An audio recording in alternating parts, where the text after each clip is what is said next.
¿Quién es dueño del espacio exterior?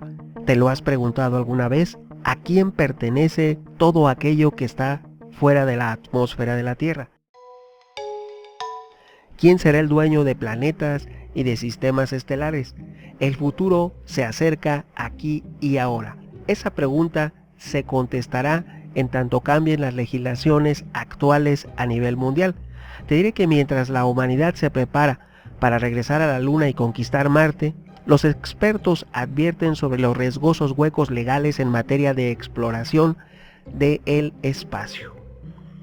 Cuando hablamos del espacio rara vez pensamos en a quién le pertenece, pero a medida en que la exploración espacial continúa avanzando y con las oportunidades comerciales para las empresas cada vez más cerca, hay preguntas sobre política y dominación que deben plantearse y responderse.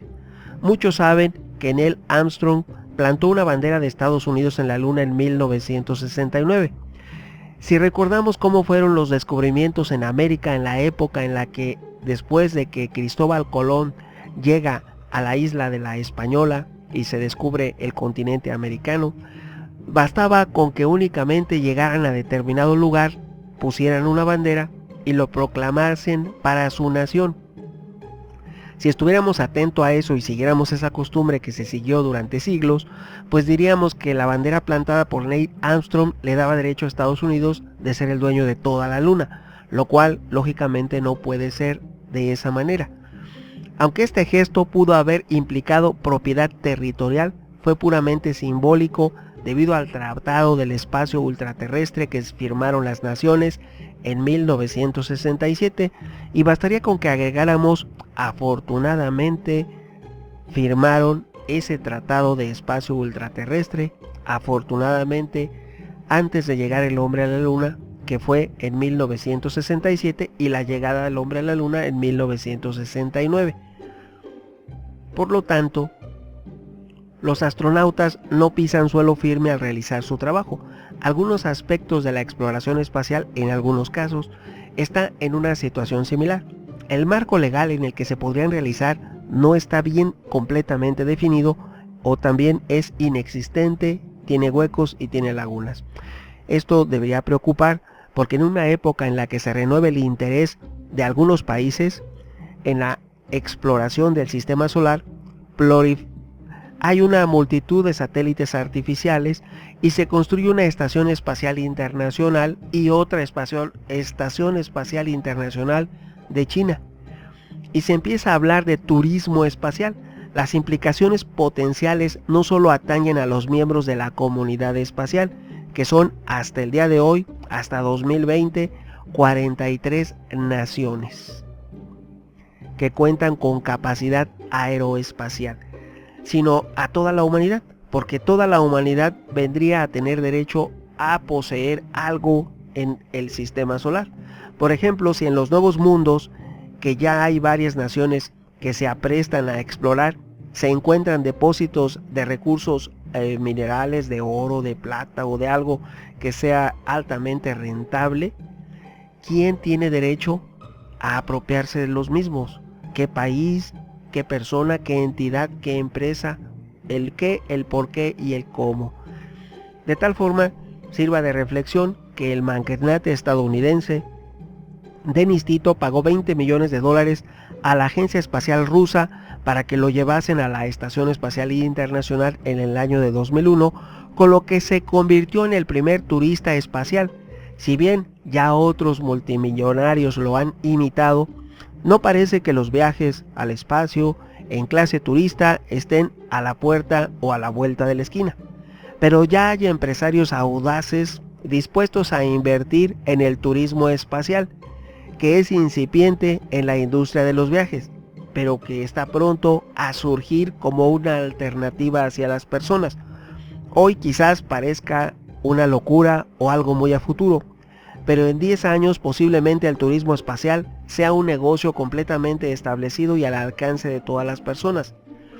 Esto porque se están haciendo reformas constantemente, se están inventando nuevas, se está avanzando la ciencia y la tecnología constantemente, y la legislación debe de ir evolucionando igual constantemente para proteger derechos de las personas, de los ciudadanos, de los seres humanos que accedan a esos viajes espaciales, a ese turismo espacial, o que se definan bien quién puede explotar recursos minerales o de otro tipo en la Luna, en Marte, en algún asteroide, en alguna roca espacial.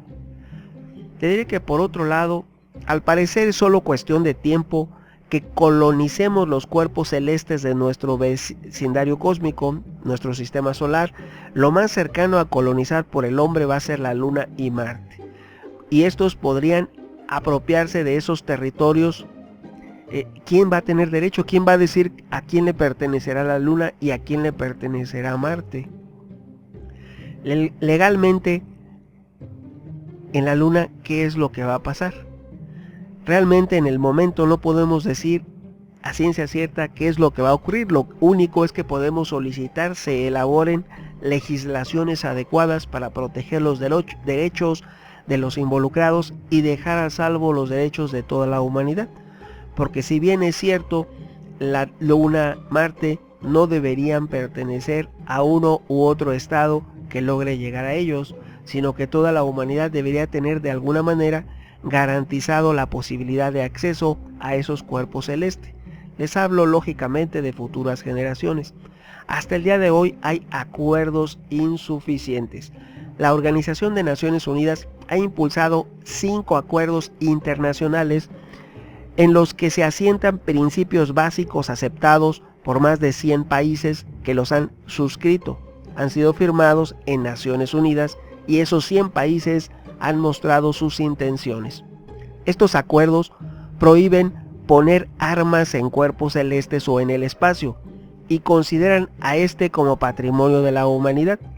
Pero los acuerdos son insuficientes, pues además de los mencionados vacíos en lo referente al tema de la apropiación de cuerpos celestes, tampoco estos acuerdos definen hoy por hoy reglas claras para promover la protección del ambiente en otros planetas, no solamente la Luna y Marte, de manera que se eviten daños como los que ya infringimos en la Tierra, con lo que sabemos todos de la contaminación que ocasiona el cambio climático, la reducción de la capa de ozono, la infestación del océano de plásticos, de microplásticos y demás daños que ha ocasionado el ser humano a la Tierra.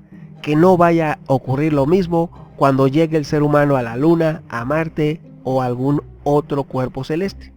También te diré que por si fuera poco, está siempre la posibilidad de que otros factores como el poder económico, tecnológico o militar conduzcan a ciertos países o empresas a imponer su criterio sobre los acuerdos espaciales multinacionales, que gane el que tenga más dinero, más influencia y más poder en relación a los demás países, y que el resto de los países firmados de los tratados en la Organización de Naciones Unidas tengan que ceder ante una u otra potencia de las que todos sabemos predominan en el mundo. Por lo tanto, se dice que es un juego de intereses muy complejos y se considera que las desigualdades entre las naciones que conforman nuestro planeta dificultan las negociaciones para establecer leyes en las que todos los países puedan participar de manera equitativa. En la práctica, te lo diré coloquialmente, hay estaditos y estadotes. Un estadote es Estados Unidos, un estadito podrá ser un país perdido en África. Te diré que o Haití en América. Te diré que las grietas en la normatividad espacial también han dado lugar a situaciones aberrantes completamente que podrían considerarse chuscas si no hubiera prejuicios económicos de por medio. Un caso emblemático es la empresa estadounidense llamada Embajada Lunar. La Embajada Lunar, se fundó en 1980 por Dennis Hope y en 2005 la empresa estafó a 39 ciudadanos chinos a quienes vendió terrenos en la Luna con todo y títulos de posesión. Estos documentos otorgaban a sus propietarios, a esos chinos que compraron, a esos 39 supuestos propietarios, el derecho a usar los minerales hasta 3 kilómetros por debajo de la superficie de la Luna.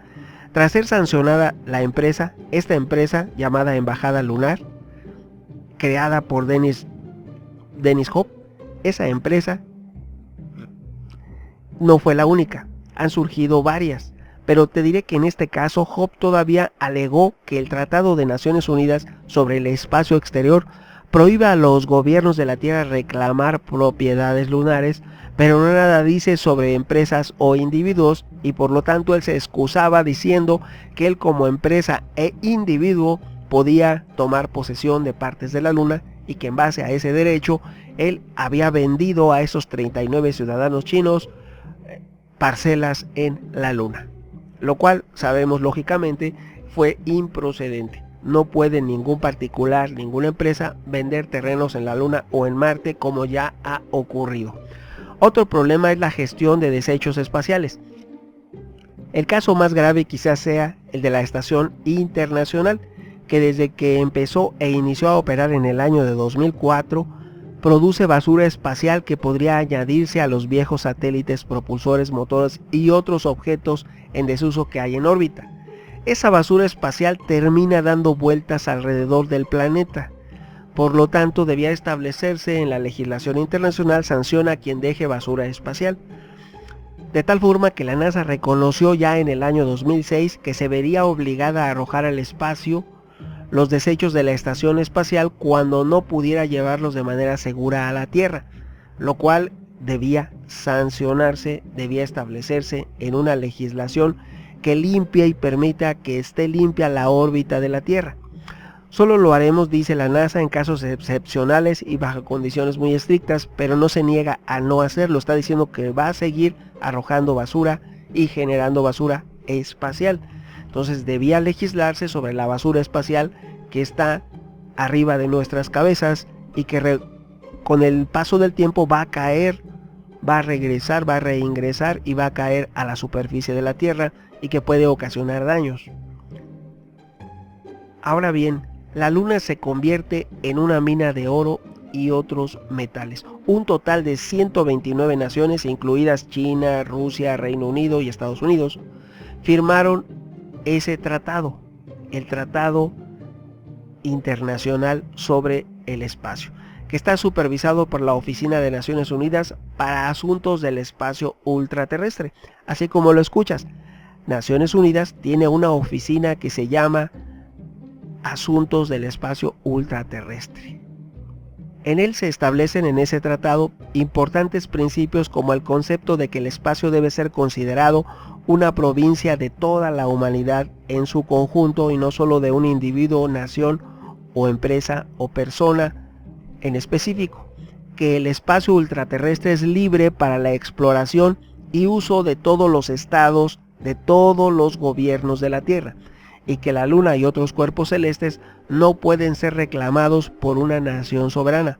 Además, la Luna y los cuerpos celestes deben usarse únicamente para propósitos pacíficos y no deben colocarse armas en órbita o en el espacio.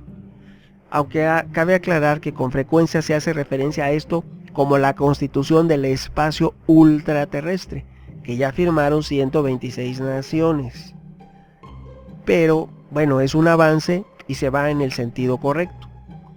Ahora te preguntarás, bueno, todo eso dice del espacio ultraterrestre, pero ¿y dónde está el espacio ultraterrestre?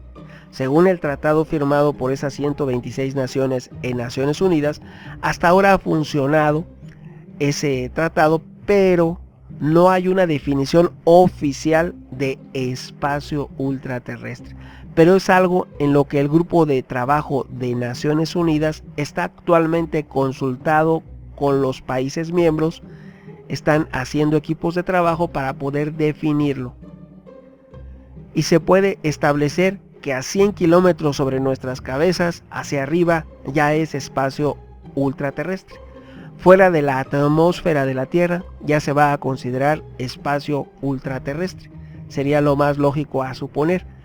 Estas leyes están definidas en base a la función de un objeto espacial, que es en donde estarían ubicados en el espacio.